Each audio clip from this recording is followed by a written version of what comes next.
Mo kí gbogbo ẹ̀yin tí ẹ̀ ń wò wá jákèjádò àgbáyé ní déédéé àsìkò yìí. Olúwatóbilọ́ba Fásùgbà ló kọ mi. Bẹ́mbẹ́yẹ́kẹ́ lẹ̀ ń pè mí lónìí, ẹ̀ tún wò ó lóní bẹ́mbẹ́yẹ́kẹ́. Mo kí yín. Mo wà pẹ̀lú ìránṣẹ́ Ọlọ́run wòlíì Wahab Olúwafẹ́mi. Mo kí yín sà. Mo kí yín olótù.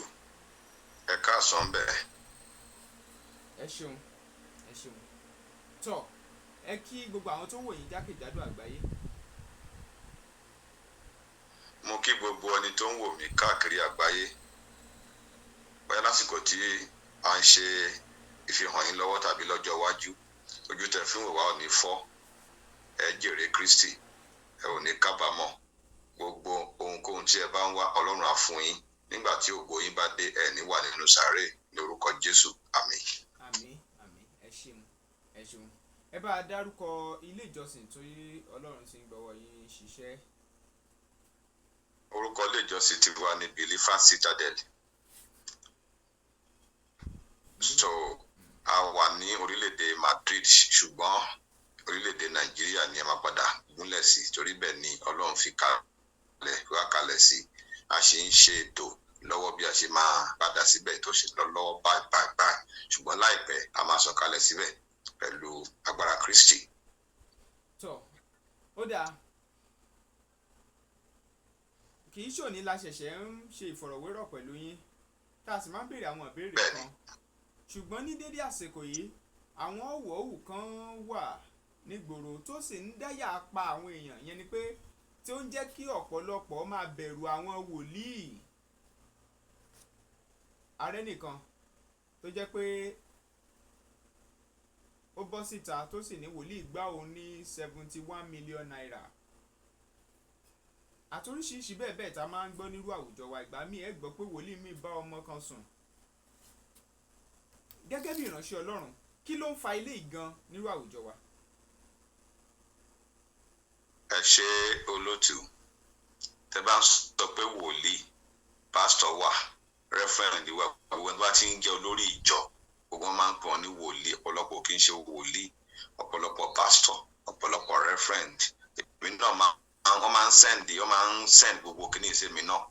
Ṣé rí ohun tí èmi kàn rí nínú gbogbo èyí tó ń ṣẹlẹ̀ ni pé kò síbi tí ìṣe ò sí, ṣùgbọ́n tó bá ti di pé olórí tó ń ṣe nǹkan, àwọn máa rí oríṣiríṣi nǹkan, because wọ́n nígbàgbọ́ pé ẹni bá jẹ́ olórí ó gbọ́dọ̀ jẹ́ ẹni tó yẹ pé a máa rí àwòkọ́ṣe rere lára wọn. Tó bá ti wá ti ń rí i pé ara wọn ti ń rí àwọn ìbàjẹ́ báyìí, ó dà ṣebí nǹkan tí a gbé dání ni pé ká fi bí èèyàn ṣe lè gbégbé ayé rere ká fi hàn ènìyàn,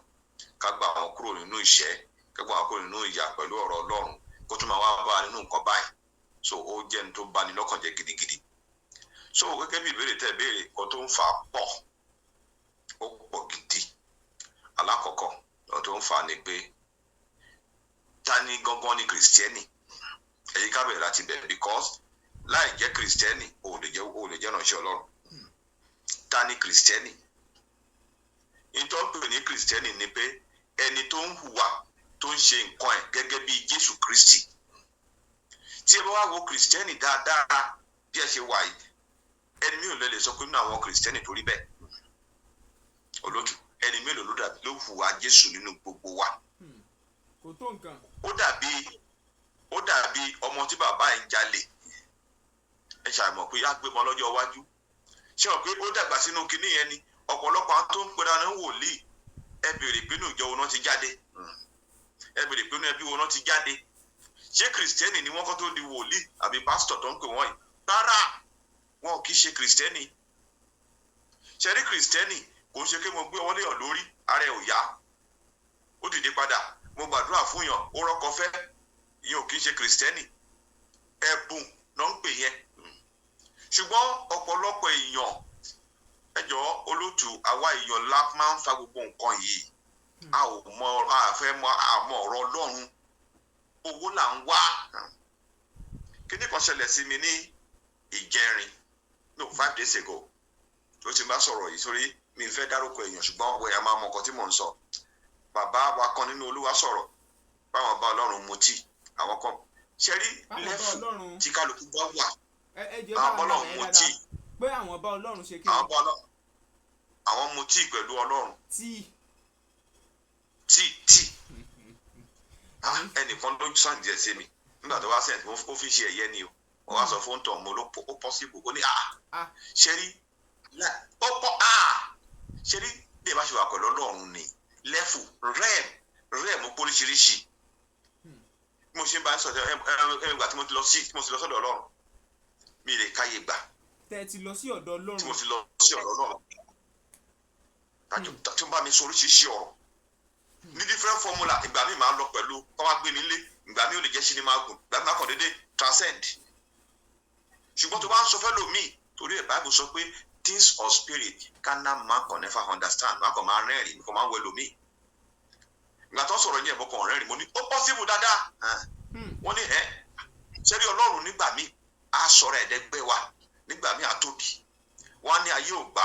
kò lọ́tọ̀ rẹ̀ tó kéré bọ́lọ̀ ń ṣe rí exactly nìyẹn wọ́n sọ fún yín ni pé nígbà tí wọ́n lọ sọ́dọ̀ Ọlọ́run yẹn wọ́n á rí i pé àwọn kan wá welcome mi ṣùgbọ́n wọn kì í ṣèyàn wọ́n dàbí butterfly left and right ó wá di oríṣi mẹ́rin ní kọ́lọ̀ yẹn wọ́n pọ̀ gan o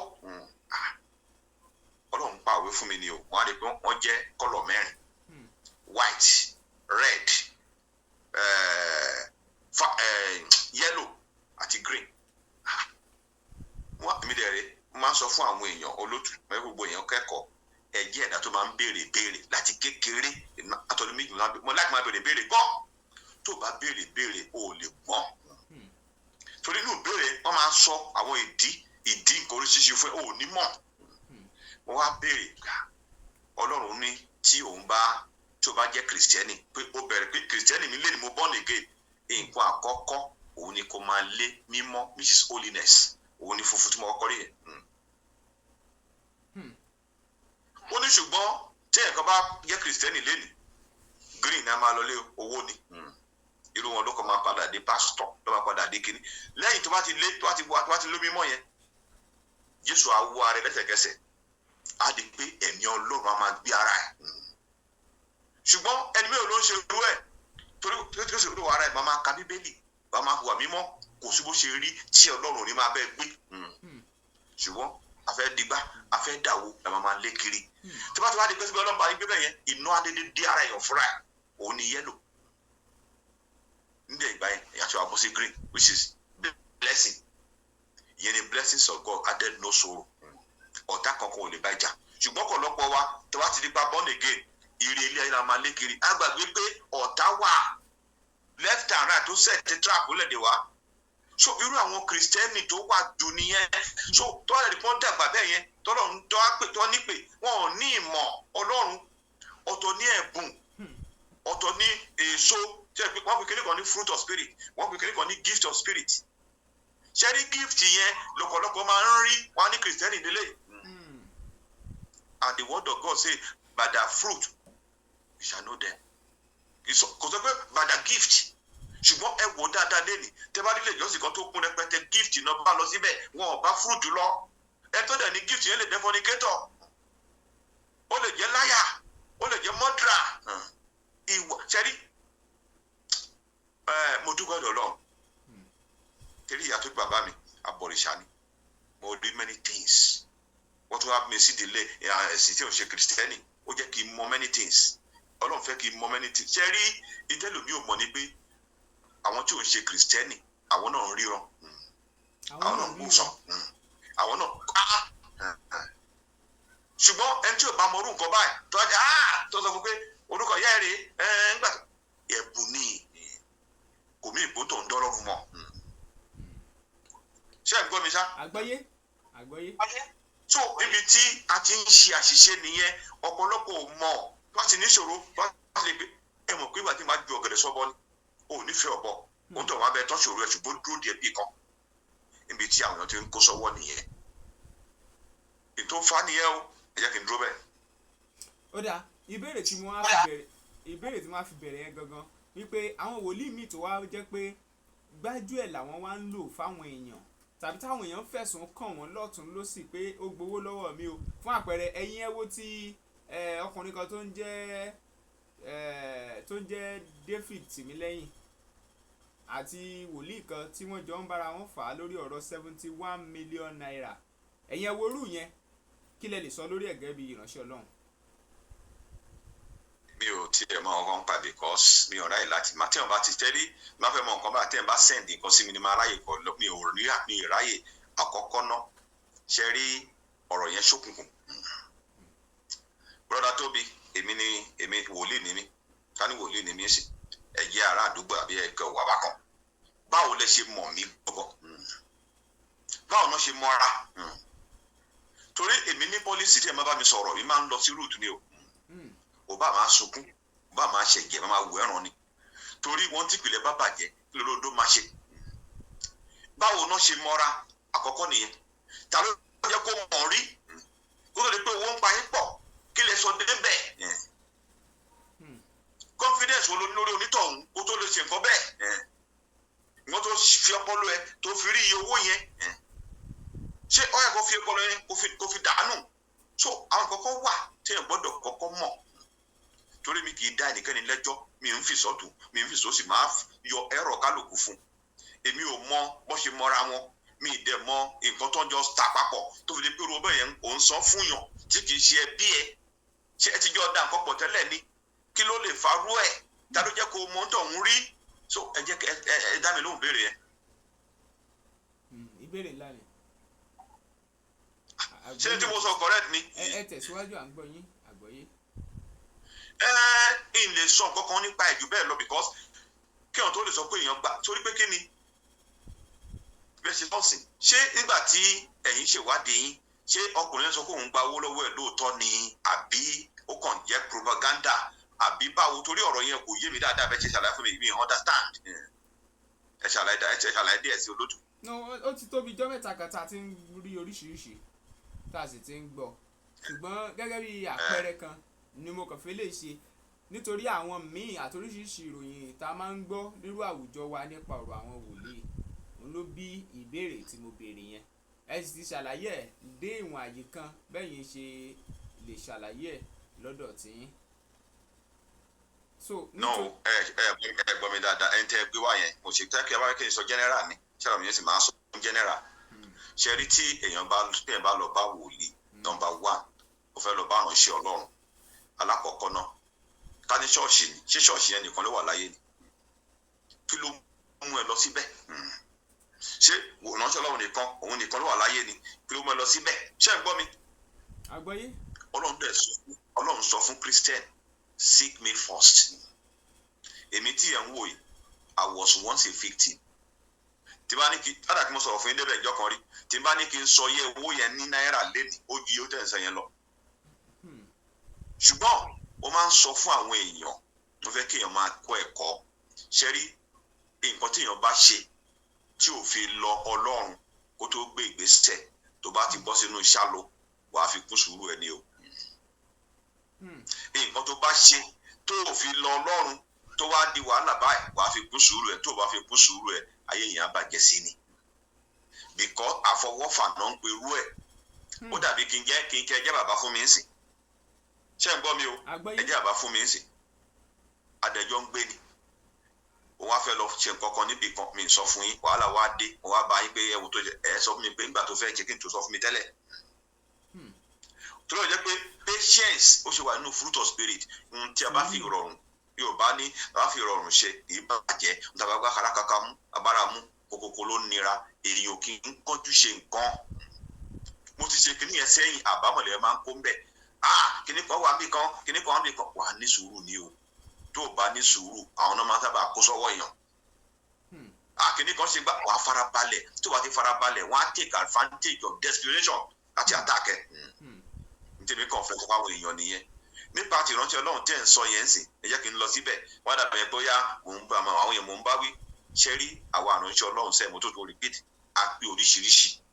ẹlòmíì ò kí ń ṣe kìrìsìtẹ́nì kó tó gba ìpè so ìwà iná dẹ̀ máa hù ẹ rí i pé ọ̀pọ̀lọpọ̀ obìnrin wọ́n ń sunkún lẹ́nì ọ̀pọ̀lọpọ̀ ọkùnrin wọ́n ń sunkún lẹ́nì kí ló fà á ṣọ́ọ̀ṣì náà ti fẹ́ yàwó wọ́n lè gbóǹtọ̀ mú orin kọ́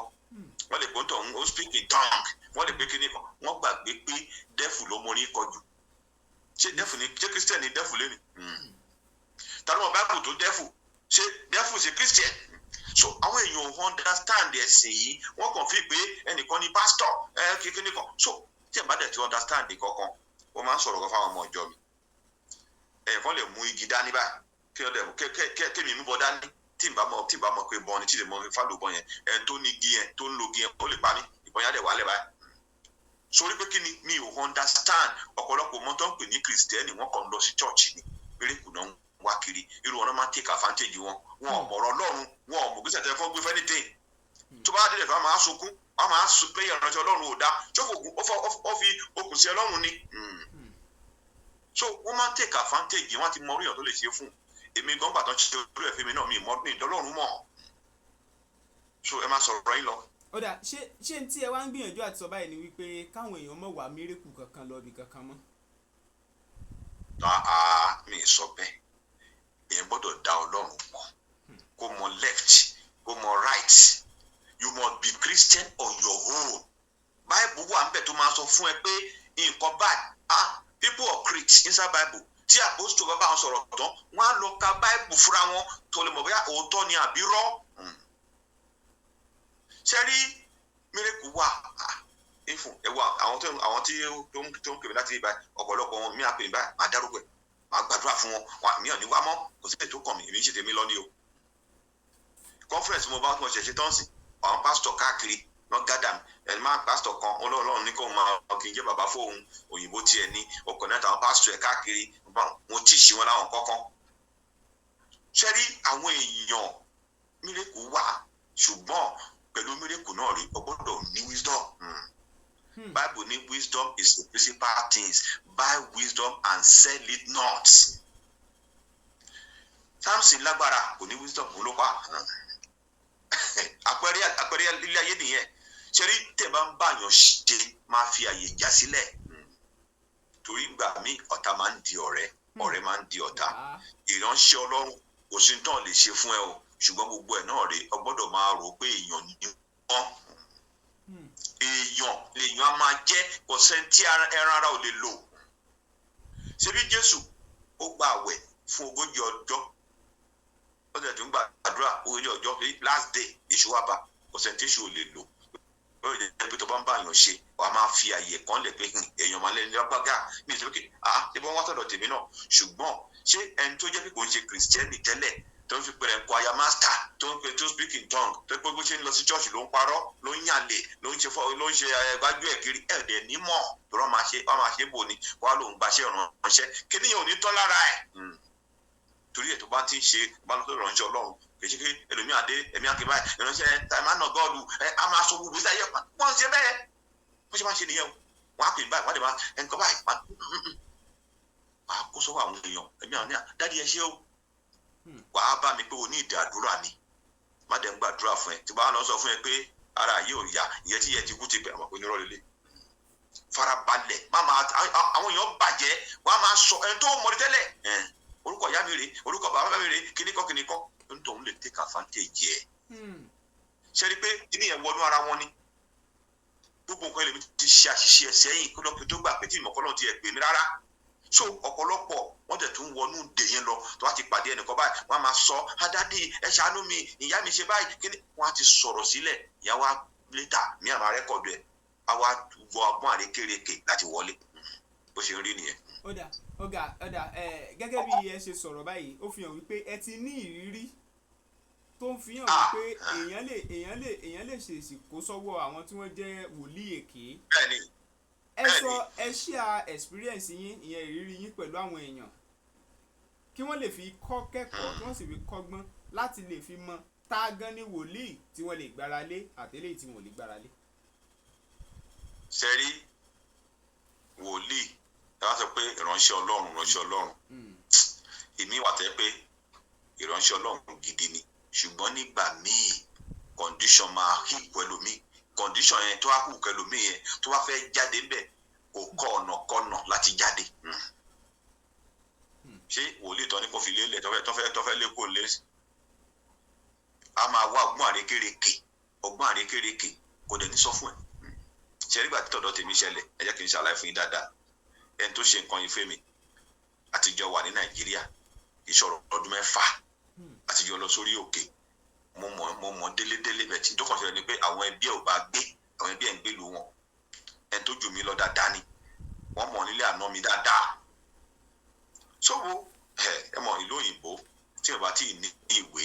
tí mo tẹ́ bá kọ́ wọlé tí ò ní ìwé ẹ̀ máa sáré káàkiri èmi kàn ń gbowó ránṣẹ́ mi ni ó nítorí pé nítorí ọjà ṣé mọ̀ èmi dẹ̀ rèé kíní ẹ̀ ti wà lọ́kàn mi pé mo gbọ́dọ̀ tẹra mọ́ ọ̀rọ̀ ọlọ́mọ kan láìkí kìrìsìtẹ́nì ẹ̀rọ tí o ṣe kìrìsìtẹ́nì bẹ̀ mọ́ láìkí kìrìsìtẹ́nì gan ṣé tó lọ́n bá pè èèyàn sí ìdí kíní a máa motivate èèyàn ṣé bá ti kíní ẹ̀ ṣẹlẹ̀ ọkàn tó mi kó n fẹ́ lọ sí Ghana pé òun ní pẹ́ dé o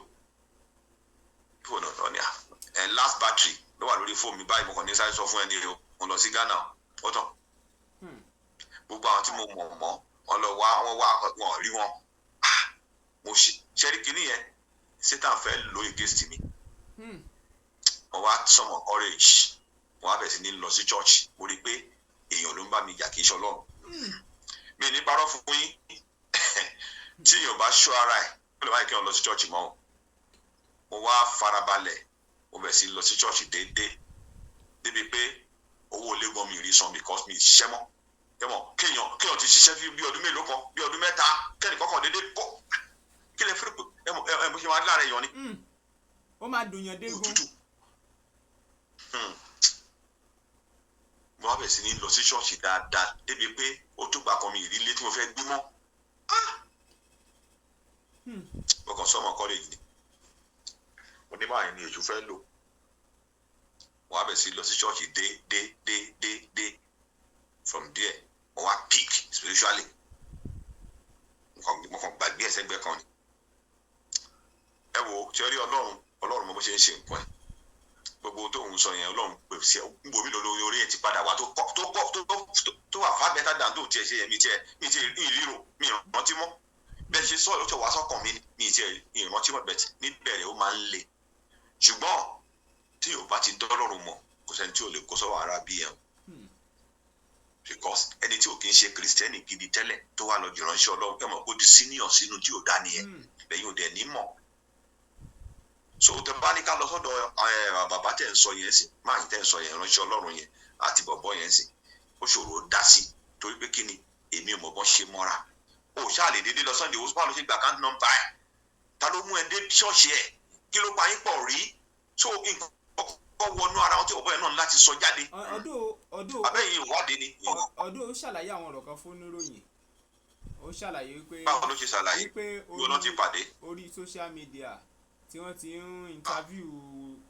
wòlíì yẹn lòun ti bá pàdé wọ́n ti rí i tó ń dẹ́ pé nọ́mbà tó di pé àwọn bẹ̀rẹ̀ sí wọnú ara wọ́n jọ ń sọ̀rọ̀ nípa bísínẹ́sì náà ó kówó kalẹ̀ ó ṣe gbá ó ṣàwó ó ṣàṣàlàyé bẹ́ẹ̀ ó wà káàkiri ojú òpó ayélujára. ṣé mo lè béèrè kankan lọ́wọ́ yín ṣé bí ọjọ́ wà ní Nàìjíríà bẹ́ẹ̀ ni ṣé wọ́n ríra ni ṣé wọ́n fojú kanra wọn ẹ dáhùn ṣé wọ́n fojú kanra wọn báyìí báwo kò yé mi ṣé wọ́n ríra wọn kí wọ́n kàn lórí social media wọ́n dẹ̀ sẹ́ndì owó sí wọn fojú kanra wọn báyìí kí wọ́n fẹ́ mọ̀ nìyẹn. ó di dandan ó láwọn fojú kanra ó mọra rí. oṣù mélòó náà fi mọ́ra torí pé nǹkan ṣẹlẹ̀ àbọ̀dún torí ọ̀pọ̀ kan wà láàárín yẹn sẹ̀ ẹ jẹ́ kí ṣé ẹ̀yin lè ṣerú ẹ̀ ni ẹ lè ṣerú ẹ̀ ṣé ní ẹni téèyàn kàn déédé ẹ ti máa jọ ṣe kókó papọ̀ tó ti ń work bẹ̀bẹ̀ lè ṣe wá rí bẹ́ẹ̀ èmi ò lè dá mi lè sọ pé máa yẹn lóòótọ́ ni èyí sọ pé kò tọ́kọ́ kí wọ́n tó lọ kó orú owó bẹ́ẹ̀ yẹn fún yàn á ti ní trust tó ti ní láàrin ara wọn torí ó ní nǹkan kan tí ẹnìkan sẹ́ndì sí mi ó fògùn gba owó lọ́wọ́ mi ní ọkẹ́ wọ́n á wò ó fògùn gba owó lọ́wọ́ ẹ̀ báwo ló ṣe possible kí èèyàn fògùn gbowó lọ́wọ́ ẹ̀ ṣé náà sọ ni pé kò sóògùn. mi ò sọ pé kò sóògùn ṣé bí Nàìjíríà ní ẹwà tí n bá sẹ́ndì owó sí yín sí ó máa ṣòwò ní àkáǹtì mi pé statement tí mo fi sẹ́ndì owó rẹ̀ èmi rò pé ọ̀bọ̀n yẹn rú nǹkan bẹ́ẹ̀ provide àbókó owó yẹn nínú ṣaka inú lánàá báàgì torí kò yé èmi ọ̀rọ̀ yẹn ṣókùnkùn. ó kú sọ ó ní báǹkì lòun ti ń ṣe ó ní transfer lòun ṣe ó ní gbogbo receipt gbogbo ẹ̀ wà nílẹ̀.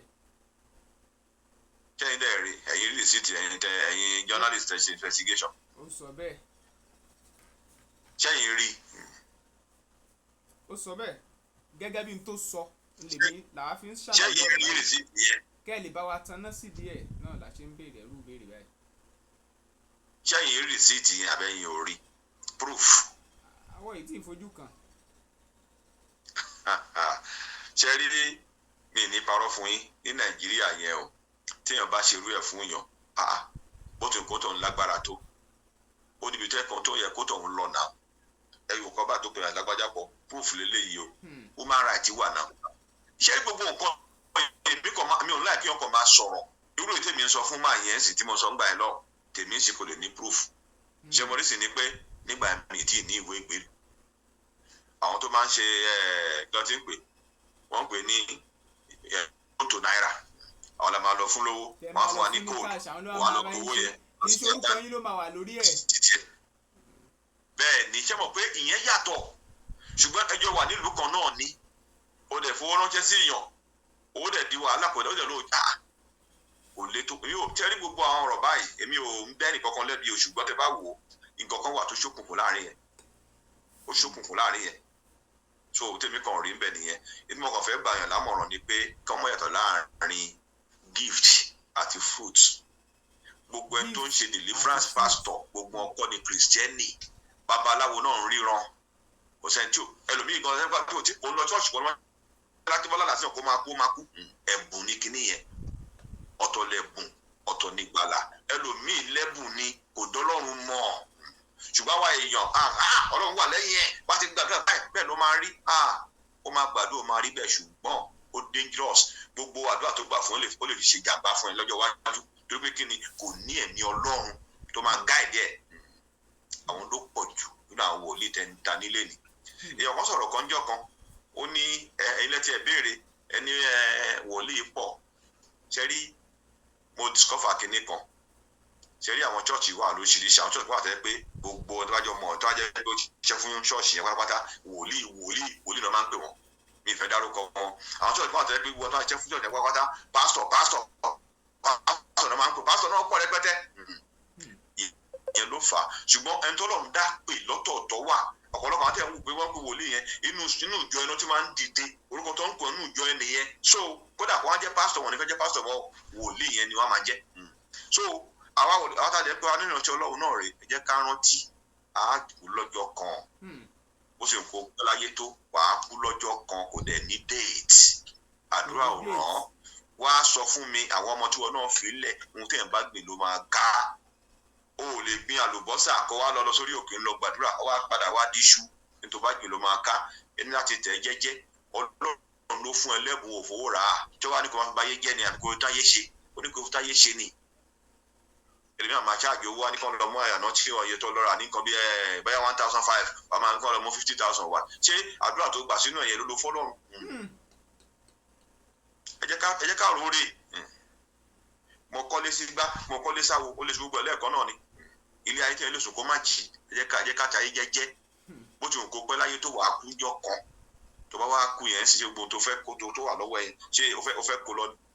àwọn tó láyé dá mi tèmi àti ń tẹ̀ mọ́lẹ̀ lé ní ìsàwọn kan ti wà bẹ́ẹ̀ ní 1,000 years ago mo náà wà àwọn náà lọ bẹ̀jọ́ kan tẹ́ ẹ bá ti ń ṣe nǹkan kó máa fi kú kọ́ṣọ́ ara ẹ̀ àwọn kan náà kú sódò tá a wò ní tí wọ́n sọ ń jẹ́ tàbí jẹ́ ní last week yẹn wọn ò rò tẹ́lẹ̀ nítorí náà ti máa déńjọ́ kan nìyẹn èdè mo lè pa mo lè ṣe pé kan àwọn aláwa nígbà tó wà ní àwọn kan ti wà bẹ́ẹ̀ tẹ́lẹ̀ àbúrò wọn mọ́ ní Nàìjíríà àwọn kan lólówó gbà pátá máa ń dọ́rùkọ lágbájá àwọn dàlẹ́ nítorí náà ti máa rí ńjọ́ kan nìyẹn ó bẹ́tà kí ọmọ àkùwá rí nǹkan tó bá bí mọ́ ti sílẹ̀ má fi àjọmọ ọlọ́mọ torí pé kí ni àwọn ọmọ akẹ́sàn ẹ̀ ògbówó tó túbọ̀ yẹn lọ́wọ́ èèyàn olóògbówó lọ́wọ́ ẹ̀ òwò nìyẹn Ọlọ́run nìyẹn bó ti ń kó rí wàá jìyà ẹ̀ Ọlọ́run ò fi gbá kọ̀ọ̀kan nú àwọn èèyàn la máa ń wojú Ọlọ́run ń wojú kò sẹ́ni tó tóbi lọ́dọ̀ láti jẹ níyà kò sí onítọ̀hún Elisha nínú Bible ẹ̀ náà ṣàmọ̀ bó ṣe lágbára tó ọtútù bẹ́ẹ̀ ló kú sí kò ló dẹ̀ wòsàn hospital bẹ́ẹ̀ lè láṣà kú sí ní Bíbélì so ẹ̀kọ́ ní fún gbogbo wa mo fẹ́ bi àwọn ìránṣẹ́ Ọlọ́run pátápátá bíi kíbi tẹ́ bá ti wà lẹ́nìí ẹ máa rántí pé iṣẹ́ tọ́lọ́run fún yín ẹ fowó ra oore ọ̀fẹ́ lẹ ní ẹ má wàá máa fi jẹ àwọn èèyàn ń yà Ọlọ́run fún yín lágbára láti tún ayé ṣe ni láti bà ayé jẹ́ tó bá fagbára balẹ̀ ayé jẹ́ ṣé ò ní kú lọ́jọ́ kan ni nǹkan yẹn ń dúró díẹ̀ kí ló dé tó bẹ́ẹ̀ ó gbowó lọ́wọ́ èèyàn kí ló dé tó owó tó lè sùn kó tó tí ó nígbà tí máa tó wà ní ẹ̀sìn ẹ̀kọ́ tó yẹ pé máa kú ṣọlọ́ mọ́wọ́ kó máa kú ni bó ṣe rí nìyẹn kò sẹ́ni tí ò ní kú lọ́jọ́ kan ṣùgbọ́n tọ́lọ̀ bá fún wa lẹ́bùn kò ní ká fi ba ayé jẹ́ ó ní ká fi múnú èèyàn dùn ní ẹni tí yà ń jẹ kò gbàdúrà fún kó bọ́ nínú nǹkan ẹrú ẹni tó bá lè fowó ràn lọ́wọ́ fi rọ̀ kọ́ máa sọ̀rọ̀ ẹgbẹ́ kínní kan ìgbà kan àwo kan wọ́n sẹ̀ǹdì kínní mi bàbá tẹ̀ ń sọ yẹn náà sí mi àti ẹni tó ń ṣe rìpọ́tà fún ẹnìkan sẹ̀ǹdì ẹ̀ sí mi pé kí n wẹ̀ yín ìrànjọ́ lọ ṣé mo ó ṣì kan náà wọ́n sẹ̀ǹdì sí wa mo wo ti bàbá yẹn náà sọ̀rọ̀ òun náà kọ̀ ó kí ni gbogbo eléyìí àtọ̀tún àtòsí kìrìsìtẹ́nì lẹ̀ méjèèjì ẹ wá ń fèdè ara yín sí tafáyé láti máa rí eléyìí ò make sense báwo ni tá a fẹ́ sọ pé wá sínú church wá fẹ́ tẹ̀lé wa lẹ́yìn nígbà tá a bá ń fi ara fúnra ara wa tá a bá nífẹ̀ẹ́ ara wa èmi ń bá ọ̀jà lórí owó nígbà tí màá yẹn ní màá hàn gé nítorí bí owó yẹn mọ́ òun lásọ fún mi fúnra ẹ̀ bá ṣe bẹ́ẹ̀ tó so kó ló kàn mí pẹ̀lú yẹn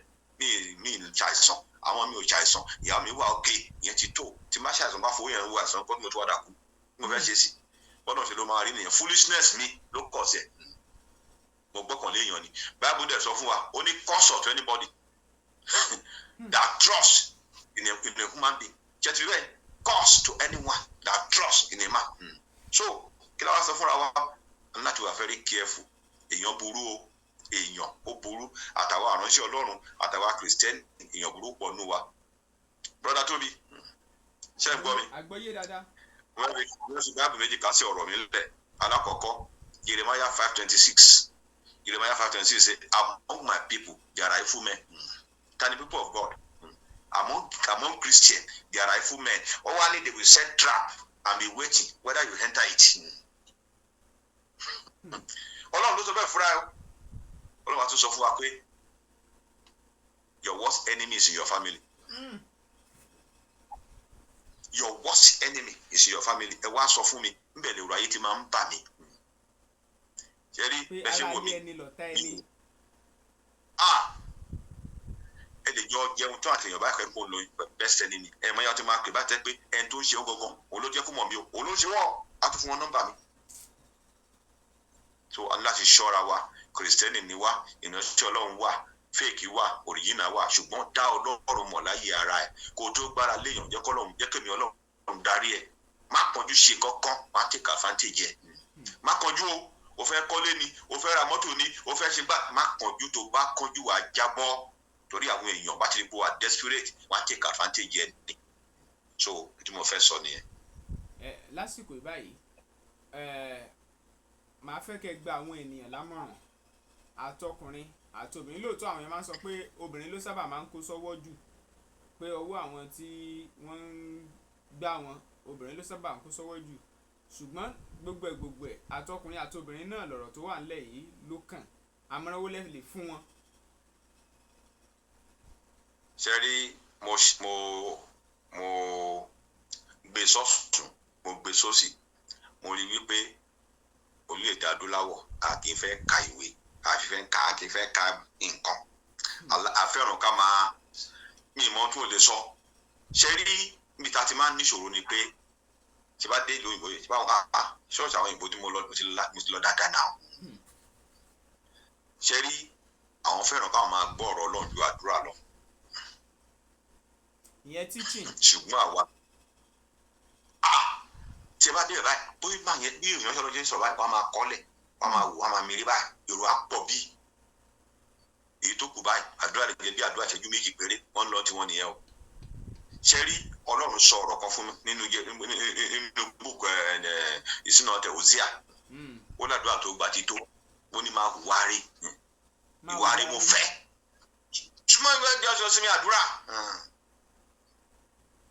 èèyàn kan gbàdúrà wà lórí òkè odidi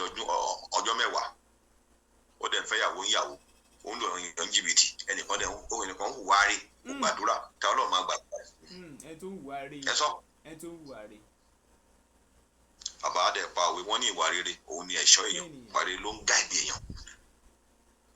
àwọn tó máa gba àwọn èèyàn wa ni pé dá Ọlọ́run mọ̀ ṣẹ́rí ó lè má jẹ́ ọ̀dọ̀ ti tèmi ó lè jẹ́ bí omi o lè lọ sí YouTube ministry tọ̀dọ̀ wa kò lè Believer Citadel TV or YouTube Prophet Fẹ́mi Wahab prophet yẹn tí méjì ló wà ń bẹ̀. Wàá rí àwọn ọ̀rọ̀ Ọlọ́run lóríṣiríṣi nípa marriage, nípa bí èèyàn ṣe ń hùwà àti ṣe darí lé lójoojúmọ́ dẹ̀ ni lẹ́yìn ìjọ Thursday lásán àti Friday. Wàá rí àwọn ọ̀rọ̀ Ọlọ́run tó yẹ pé Bible passage 6 la máa ń báyìí Ọlọ́run á sọ fún wa bá ṣe lè ṣe. Ṣe rí tẹ́ bá di pé èèyàn máa dán Ọlọ́run mọ̀ kéèyàn tó kó sọ́wọ́ á pẹ́. Ṣùgbọ́n ọ̀pọ̀lọpọ̀ erékù náà wá kiri. Ìyá kan tiẹ̀ sọ̀rọ̀ kan nígbà tá à ń tíṣì wọ́n náà ń pa nìkan ní Jèhófà ṣáṣá ṣọ́ọ̀ṣì náà nìyẹn máàní Jèhófà ṣáṣá orúkọ ṣọ́ọ̀ṣì. pé pápápá. àwọn ọdẹ lọ síbẹ̀ ó ti wá débẹ̀ báyìí ó ní mọ́tò díṣì fún wa ní tó fi ti ṣáṣá yẹn bóyá gbára omi ni o bóyá gbára tí wọ́n kàn ní pé wọ́n ti rí wọ́n ń retí consequences of that thing. ní tí mo kàn rí ń bẹ̀ nìyẹn. Ẹlẹ́ẹ̀kejì ni wọ́n fẹ́ gba àmọ̀ràn àwa ìránṣẹ́ Ọlọ́run ni pé ẹ jọ̀ọ́ nítorí Ọlọ́run àbíwá léèrè má yẹ ká máa lé àwọn èèyàn sá nílé ìjọsìn because ó yẹ kó máa rẹ́rìn wá sí ibẹ̀ tó bá ti bá ẹkún débẹ̀ ó yẹ kó rẹ́rìn jáde ni kẹ̀yẹ́ kéèyàn wá Ọlọ́run lọ kó tún bá bànújẹ́ pàdé kíní yẹn ò dáa. Ó lè jẹ́ kó ń tọ̀ máa sin lọ́mọ tó máa fi kú. Báìbù dẹ̀ sọ pé ẹni bá ṣe irú ẹ̀ fún ẹnìkan ó bẹ́tà kó ń tọ̀ nǹkan so òkúta mọ́ lẹ́yìn kan jù sómi ẹ̀ náà ṣàkánú wẹ́rí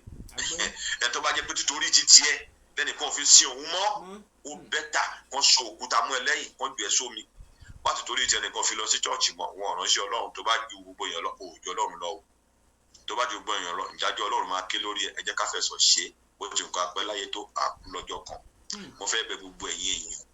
agbára Ọlọ́run wà má torí wòlíì ẹ̀yọ kan má lọ sí chọ́ọ̀chì mọ́ òun nìyẹn gbogbo wòlíì ò rí bẹ́ẹ̀. A ní dókítà burúkú a ní lọ́ọ̀yà burúkú oríkè gbogbo ni ò dáa Ọlọ́run sì wà ìránṣẹ́ Ọlọ́run gidi sì wà. Ó kàn jẹ́ pé ọ̀pọ̀lọpọ̀ wa a máa ń wà desperate pẹ̀lú ìṣòro wa a máa kó sọ́wọ́ èyí pé ẹnìkan lọ dedication bì kan man of God yẹn bó ṣe ń kọrin bó ṣe ń lọ ṣọ́ọ̀ṣì torí ẹ̀ wà á gbàdúrà ní Ọlọ́run. Ìfún èmi tí mo bá sọ̀rọ̀ yìí ẹni tó ti mọ̀ mí dáadáa kó tó wá bá mi kọ́kọ́ gbàdúrà pé ṣé ní fẹ́ lọ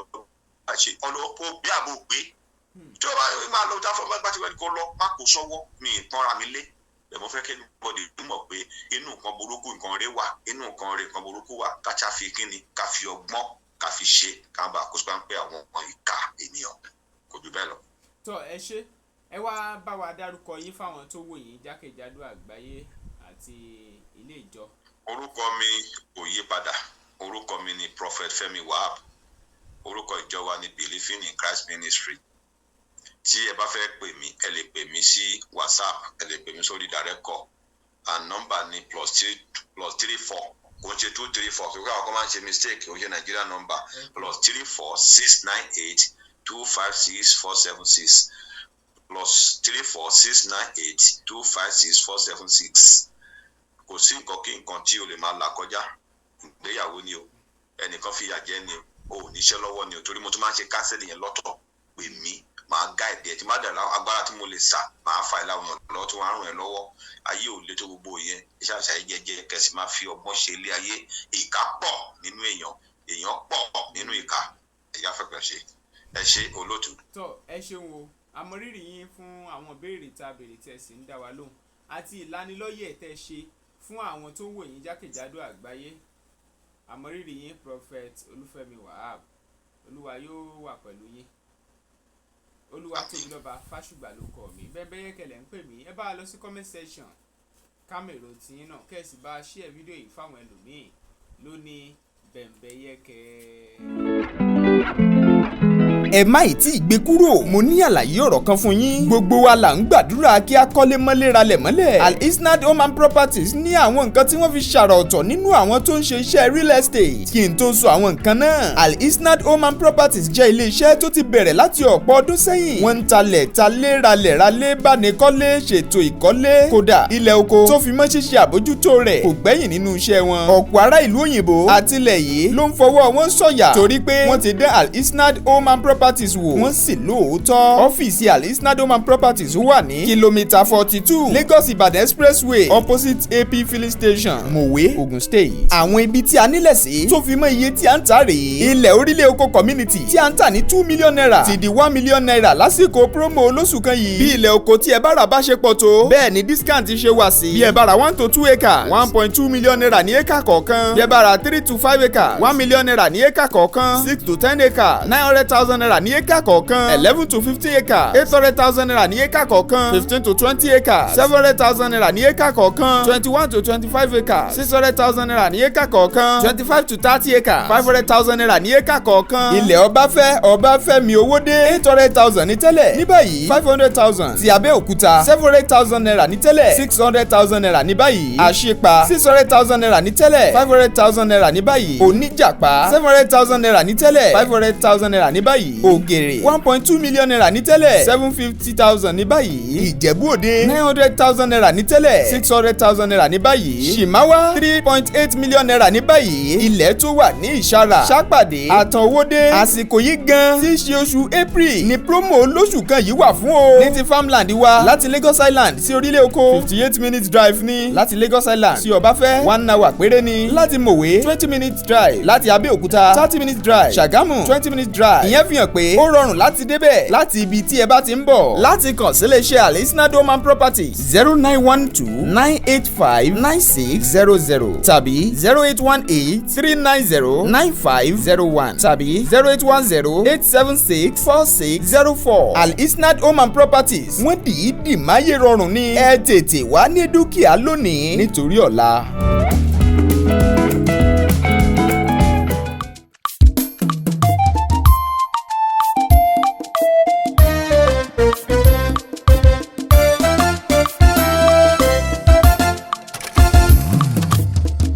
Bembeyeke TV ìkànnì eléyìí ládùn jù ó gbafẹ́ ó gbààyè òun ni ẹ máa wò. Bembeyeke TV ìkànnì eléyìí ládùn jù ó gbafẹ́ ó gbààyè òun ni ẹ máa wò. àwọn ètò tó mọ́gbọ́n wá lóríṣiríṣi ń bẹ níbí. ojúlówó ìròyìn ẹ̀gbọ́n tiwa ní í ṣe torí ẹyẹ bí ọ̀gìn òsì kìnìún lọ bá ẹran. ojúlówó ìsọfúnni ló mú wa dá wọn yọ. Bembeyeke TV ìkànnì eléyìí ládùn jù ó gbafẹ́ ó gbààyè òun ni ẹ máa wò. Support love. Bembeyeke TV lẹ́tí máa rí bẹ́bẹ́ ìkànnì eléyìí ládùn jù Daniel Salomon òun ni ẹ máa wò.